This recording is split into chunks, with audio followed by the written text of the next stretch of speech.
and welcome back to Saber Outdoors. My name, of course, is Mark Alexander, your wonderful host. And today we're doing cool stuff. Today we're taking antique fly fishing gear, and we're gonna go see if that antique stuff still can catch some fish. So what antique stuff are we using? So during the Corbin Fishing Expo, I was over at, I believe it was Crankbait King's booth. I don't know for sure, but I picked up a vintage Martin combo. This is a Martin 62 reel, and this rod I have attempted to find information on. It looks older than the hills, but I can't be sure. It's old enough that it doesn't have the typical information on this. All it says is it is made in somewhere and since 1884, and it says that this is supposed to be used with a 7-weight. This is a 7-weight rod. But we have some green line on it. I do not know if this is floating line or sinking line. It's on there. By the time I stretch it out, it'll be okay, but it's a mite tight the way it is right now. Before we go fishing, though, I want to show you a little bit about my reel. So this is kind of basic stuff for this kind of reel, but I do want to show you all because you may not know. So on the back of the reel, you see this right here. Now it clicks in and out. That is for your clicker. So if you've got it down, clicks, and if you don't, it freewheels. I always like the clicker on because if it freewheels, sometimes I'll get more line that I can deal with and I end up tripping over it a little bit. Also too, we'll get it out just a little bit to have us some room. You can take and push in the center of the reel. There is a little thing to push. You can see it there. And you can take and push that in, and you can actually take this reel, take the pieces off of this reel. Now, why would you want to do this? What would possess you to do this? Well, first of all, if you had more than one of this reel and you wanted to go from, I tried to take it off, but it's not going to want to come. It's really, really full of this stuff. Let me strip off while I talk. So if you wanted to switch from this weight of line or this style of line to another style or another weight, you'd be able to. It's so close, but it won't quite come off for us. Well, that's okay. We'll live without that. What we're gonna do before we head out, I want to tie a leader onto this. So if I can not knock the camera over, what we're gonna do, we're gonna tie a nail knot. Now, what's a nail knot? So a nail knot is classically tied with a nail, like a regular house building nail. I like using an ice pick because most of the time nails have some kind of, they're not made for such a thing, so they're a little bit rough on the ends unless you fix them. So this has a nice smooth slip off point, but we're going to take just some 8-pound line. We're not using tippet, we're not that fancy, and we're going to take and see if we can get this tied. Now, we are functional on this channel, and by functional I mean I'm not great at this knot. I'm not very smooth at tying it, but we try, and we do a lot better than those that don't try. So what we're gonna do, we're gonna get our line,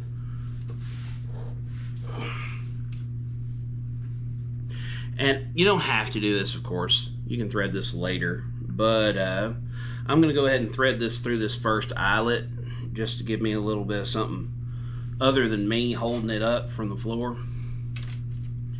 And I am going to take my line, take my nail substitute, and get it like this right here. Now, I'm going to take the end of my line, wherever it is. Here it is.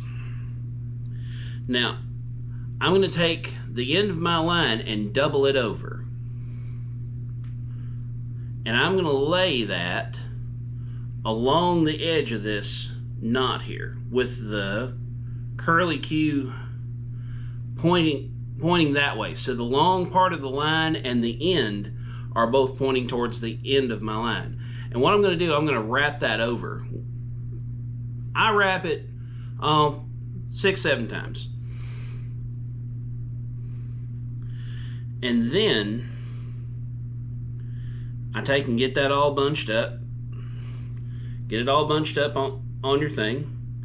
And take your short end, your tag end, whatever you'd like to call it, and put that through your knot. And then you can slip your nail plumb out, and you can just give it a pitch. And you can work your knot down from there. This is not easy by any means, and it probably will not look pretty when I do it. But we're not looking for pretty, we're looking for functional.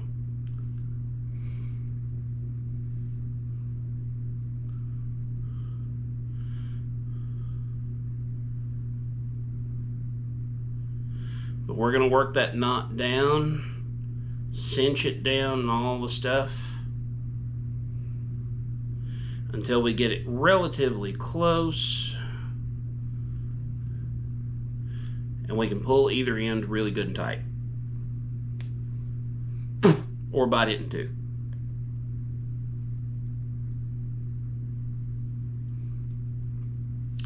That is ugly as sin. But it's not coming off, you can see. So we're going to take that fishing. Because the fish isn't going to see this ugly knot. It's going to see my bait way over there. Like further than I can get in the shot. It's more than my wingspan. But guys, what we're going to do, we're going to tie us a lure on, and I will see you at the pond. All right, guys, we've got us a white popper on here, and we're going to try our luck here at one of our favorite little spots. Now, guys, I don't know if this line floats or sinks. If it sinks, I'm going to have to rethink my plans. But most of the time on these rods, it floats. Well, let's see. This sinking line is difficult to deal with, but I can manage it. They're really thick in that corner, but I think they're going for the legs and not the main body. So what I'm running into is they're hitting the legs, not the body. So what I'm going to do, I'm actually going to pull those legs off. So boom, no more legs. And we are going to pocket those. No, we're not going to litter. But we're going to try that with no legs and see, instead of getting bites, if we can catch some fish. Oh, I'm on now. Finally got one on. If I can get all my stuff together. Cool. So fish number one, guys. After quite a lot of little baby bays, one of them finally hit it right to get it in there.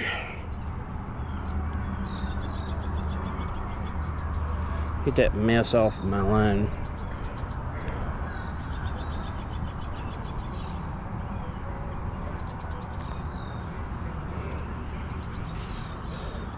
Well, fish number one, guys. He's not a giant one, but I'm sure glad to have him. On our antique stuff, guys, there's no reason you can't go out and use this.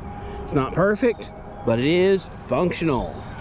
Get him out past all that nasty old whatever this garbage is, because I hate it. Oh! Oh, it's gone. Guys, they bit me off. Let me get it in and look at it. Did they bite me off?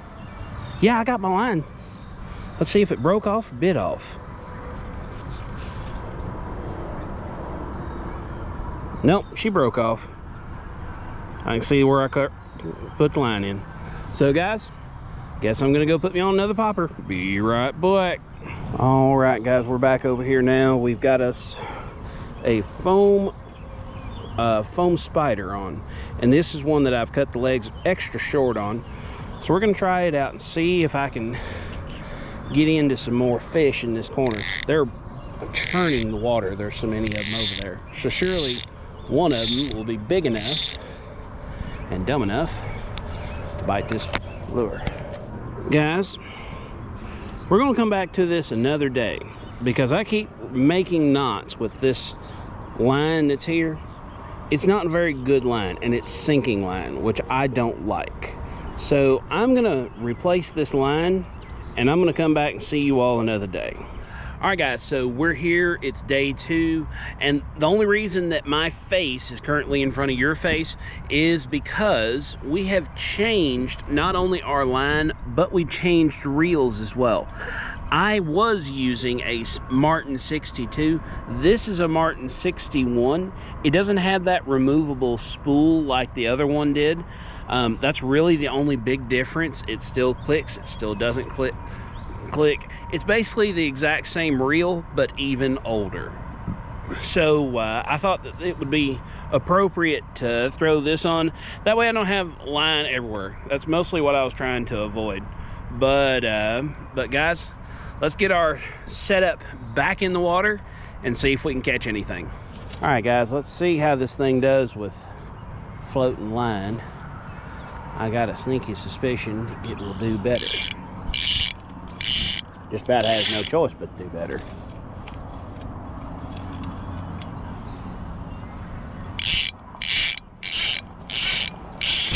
Do you see that?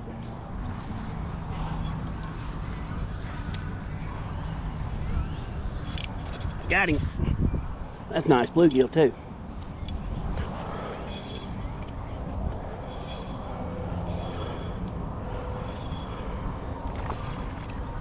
Come on up here, baby.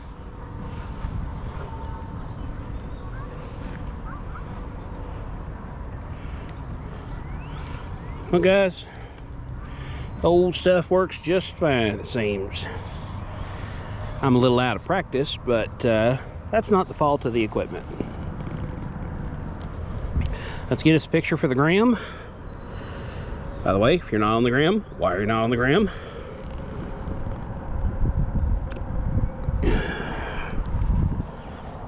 All right, let's get her off and get her back in the water.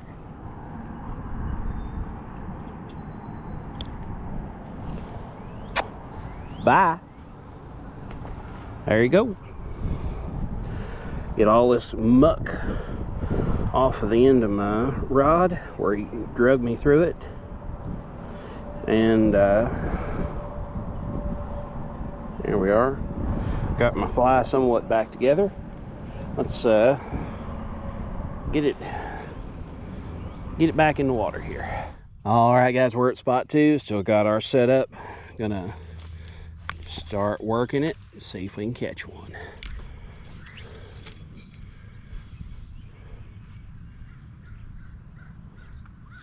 Got him. Well, let's get her. Well, I had him. That's my fault. I pulled so hard it pulled him while I'm out of the water.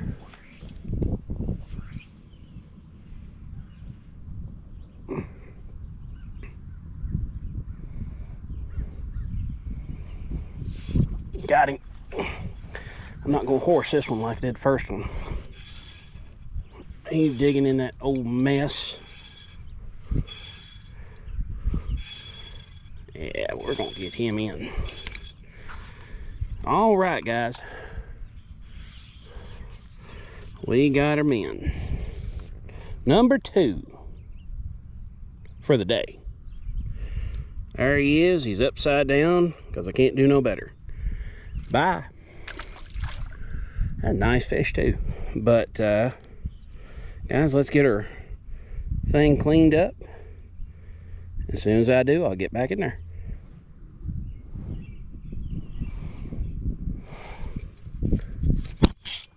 Got him. I was about to move too.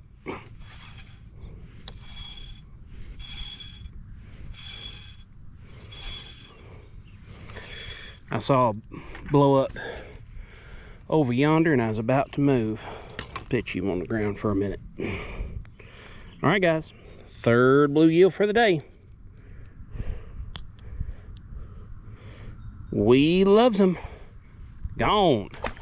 Back to the yonder. All right, guys, let's move somewhere else so we can give these fish a rest.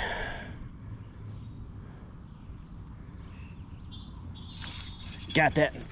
That's a nice one too.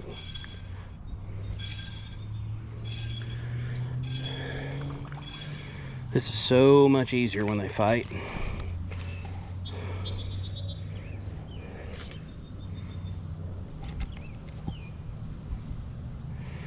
Oh, come up here and tell me all about it, son. Look at that nice one. Another nice big gill. See him right there. Another nice, beautiful gill. On back. I throw him past that old moss and he runs right back into it. Well, guys, I think I'm gonna try for one more, and then I will head to the truck to talk to you all. There's one. Oh, and I lost him at the bank. Guess that means I have to keep fishing. Oh no. All right, guys, so we finally made it home. Guys, I'm not gonna lie, my shoulder got to hurt me pretty good, and I decided it was a better part of valor to quit. Also, my leader kind of looked like I had wadded it up and melted it a little bit, because where my shoulder wasn't in good shape, I couldn't follow through and have enough power to really do what I wanted to do. But guys, we still use this to catch a bunch of fish. Now, I've got the 62 reel here. You can see it looks, if I can contort my fingers, you can see it's much the same as the reel that we used. Only difference is this one has sinking line on it, where it is this 61 is older and it doesn't have the release on the center like the 62, but the back of it, if you were to turn it over and looks the exact same. The rod did really good. Very much appreciate this rod. This line is floating line, and I like it a ton better. Floating line is where I want to live. Guys, I'm not trying to catch, deep trout or deep things in the water. I'm hoping for a little whenever they come up and nail it. But guys, this is a good setup. If you find an old setup, just inspect it, look at the eyes, make sure that everything's undamaged, it's not cracked or broke, it doesn't have a broke tip on it. If the seat looks good, does the cork look good? Guys, this was $10 when I bought it at the Corbin Fishing Expo. For $10, I got a good rod, a good reel. I needed to change the line because it's not the line I like using, but it's good line. There's nothing wrong with the line. The line does what it's designed to do. I just don't like using that style of line. But guys, I'm just gonna say the usual things. Thank you for watching. Please like, share, subscribe, comment, hit that bell notification, and subscribe. It costs you nothing, and it helps me, which is a big deal. Thank you so very much for watching. We'll see you somewhere in the woods or on the water.